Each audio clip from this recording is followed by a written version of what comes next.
संदर्भात जागा वाटपाच्या चर्चा चालू आहे. काल पण दिल्लीमध्ये एकदा मी माझं निवेदन करतो मग विचार. ठीक आहे. आज आपल्या नाशिकचे भूमिपुत्र बापू पिंगळे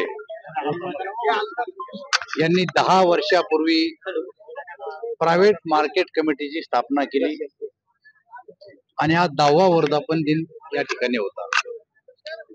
10 वर्षात त्यांनी जी प्रगती केली, ज्या शेतकऱ्याशी त्यांचे 10 वर्षात संपर्क आलेत राज्यभरातल्या, त्या सर्व शेतकऱ्याला या ठिकाणी बोलवण्यात आलेलं होतं.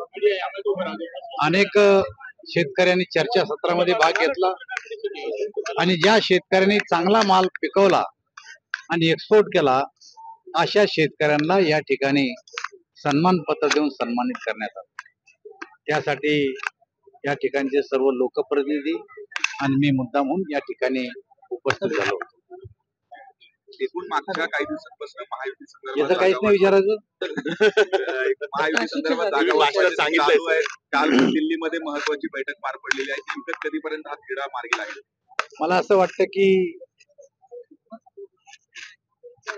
लोकसभेची आचारसंहिता सुरू व्हायला अजून 8 दिवस बाकी आहेत आणि सगळेच राजकीय पक्ष निवडणुकीच्या तयारीला लागलेले आहेत.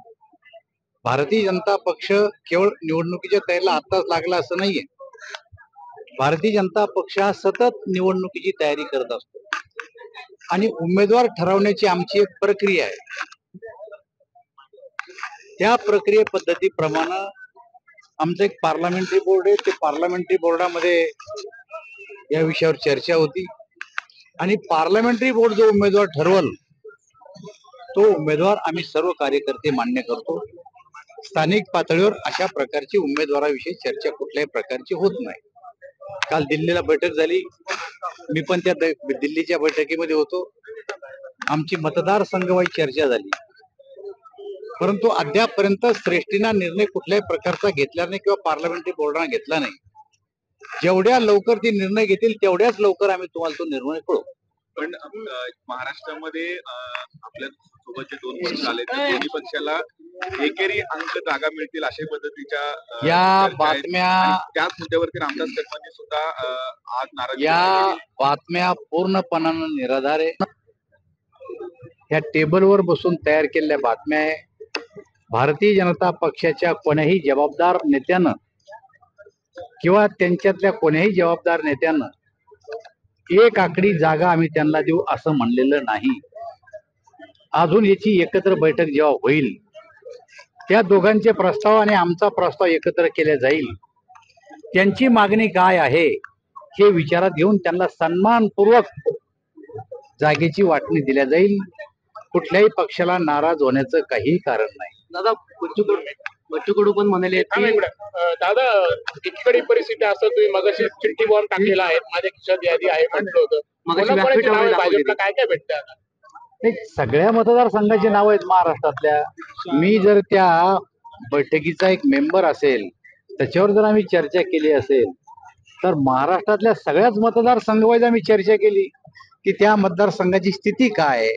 कारण गेले 30-35 वर्ष मी बी आमदार खासदार आहे. मी राज्याचा अध्यक्ष होतो. काल देवेंद्रजी फडणवीस होते, मी होतो, सुधीर मुनगंटीवार होते, चंद्रकांत दादा होते, बावनकुळे होते, आशिष शेलार होते.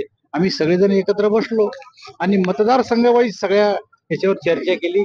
परंतु अद्यापही उमेदवाराचा कुठलाही निर्णय झाला नाही. तो निर्णय करण्याचा आम्हाला अधिकार नाही. पार्लमेंटरी बोर्डाने ठरवलं. काय वाटतं महाराष्ट्रातल्या किती जागा? 45 जागा एनडीए जिंकेल यामध्ये कुठल्याही प्रकारची शंका आमच्या मनामध्ये नाही. त्या चिठ्ठीमध्ये नाशिकची जागा ही भाजपला आहे की शिवसेनेला कळू तुम्हाला. दादा बच्चू कडू यांनी पण म्हटलं की महायुतीच्या बैठकींना बोलवलं जात नाही, मित्र पक्षांना चर्चेत सहभागी केलं जात नाही, मित्र पक्षांना जागा देणं हा विषय राज्य पातळीवर जे नेते चर्चा करतात त्यांचा विषय. या विषयाशी माझा काही संबंध नाही. किती दिवसामध्ये या जागेसंदर्भात एकूण जो तिढा आहे तो मार्गी लागेल ती अजून अंदाज आपल्याला झाल्याबरोबर आपल्याला सांगू आम्ही. रामदास कदमनी काय आहे की बीजेपीने हमारा विश्वासघात नाही करण्याचा? मी ऐकलंच नाही ते. दानवे साहेब, राहुल गांधी आता महाराष्ट्रात येत आहेत, त्यांची भारत नाही जोडो यात्रा आहे. काही दिवसात आचारसंहिता लागेल असंही देखील म्हणतात. सरकारवर जोरदार हल्लाबोल ते करणार आहेत. कसं बघताय त्यांच्या? सरकारवर हल्लाबोल काय ती इथं थोडे करतात. लंडनला जाऊन ते या देशाच्या लोकशाहीला धोका आहे अशा प्रकारचं ते म्हणले. आणीबाणीपेक्षा तर काही जास्त धोका नाही. एका बाजूला G20 ची परिषद आपल्या देशात झाली, 175 देशाचे लोक आलेत, त्यांनी आपल्या देशाचं कौतुक केलं आणि त्या टायमाला लंडन मध्ये आमच्या देशामध्ये लोकशाही खतऱ्यात आहे अशा प्रकारचं वक्तव्य त्यांनी केलं. त्यांच्या बोलण्याला गांभीर्यानं घेण्याचं काही कारण नाही. उद्धव ठाकरेंनी पण अमित शहावर टीका केलेली आहे. ते म्हणालेत की मला बाळासाहेबांच्या खोलीत सांगितलं होतं 2.5 वर्ष मुख्यमंत्री पद देतो, पण अमित शहा खोटं बोलतात. तो प्रश्न तर आता लय जुने विचारू राहिला यार. आता परत त्यांनी पुन्हा एकदा टीका हे केली. बघ, अभी वो उन्होंने तुम्हाला कहा है. सगळ्याला सांगतो, ज्या टायमाला बोलणी झाली त्या टायमाला मी राज्याचा अध्यक्ष होतो. मी, देवेंद्रजी, चंद्रकांत दादा, अमित भाई, आमची जी भारतीय जनता पार्टीची टीम होती, ही टीम या विषयात चर्चेला मातोश्रीवर गेली होती.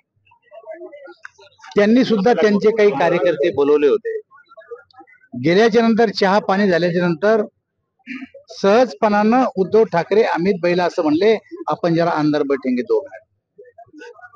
ते आत गेले, 20 मिनिटं चर्चा केली आणि बाहेर आले. बाहेर आल्याच्या नंतर त्यांनी सांगितलं, चला आमचं ठरलं, आपण प्रेस कॉन्फरन्स घेऊ. प्रेस मध्ये एवढंच सांगायचं की भाजपनं किती जागा घ्यायच्या आणि शिवसेनेनं किती जागा घ्यायच्या, लोकसभेच्या आणि विधानसभेमध्ये आमची युती राहणार आहे, एवढं ठरलं. आम्ही प्रेसला गेलो, प्रेस कॉन्फरन्स झाली, निवडणुका जाहीर झाल्या. पूर्ण निवडणुकीमध्ये आमच्या नेतृत्वानं आमचे महाराष्ट्राचे पुढचे मुख्यमंत्री हे देवेंद्र फडणवीस असं म्हणलं. त्या स्टेजवर सारे शिवसेनेचे नेते त्यावेळेस होते, पण कोण्याही शिवसेनेच्या नेत्यानं किंवा उद्धव ठाकरेंना कधीही ऑब्जेक्शन घेतलं नाही. जर ठरलेलं होतं तर त्या टायमाला ऑब्जेक्शन घ्यायचं होतं. पण माझ्याशिवाय सरकार बनत नाही असं जेव्हा चित्र यायला लागलं चॅनलवर, तेव्हा 2 वाजता त्यांची भाषा बदलली की माझे सारे चॅनल ओपन आहे. त्याच्या अगोदर बोलले नाहीत ते. ही युती बाळासाहेब ठाकरे आणि महाजनाने केलेली युती होती. 25-30 वर्ष ही युती आमची चालली. दगा दिला, फटका दिला आणि असंघाशी संगत करून दुसऱ्याशी सरकार त्यांनी बनवलं. भारतीय जनता पार्टीला कुठल्याही प्रकारचा धोका दिलेला नाही. हा निर्णय केंद्रीय नेते घेतील. आमचा लोकसभेत रणशिंग ते नाशिकमधून फुंकणार आहेत. त्या वाटतं मनसेला कितपत यश भेटेल? असे हे त्यांच्या पक्षाला किती यश मिळेल हे मी नाही सांगू शकत. ते सांगतील, उद्या येतील, त्यांना विचारून घ्या. महाराष्ट्र में आप कितनी जगह पे चुनाव लड़ने वाले हैं? कितनी जगह पे? हाँ, यानी कि आपकी बीजेपी की, एनडीए मिला के 48 जगह पे लड़ेंगे हम. लेकिन उसमें अरे भैया, तुमने सुना क्या? हमने सुना है, लेकिन सब मिलके 48 जगह पे हम चुनाव लड़ेंगे और 45 जीतेंगे. एबीपी माझा, उघडा डोळे बघा नीट.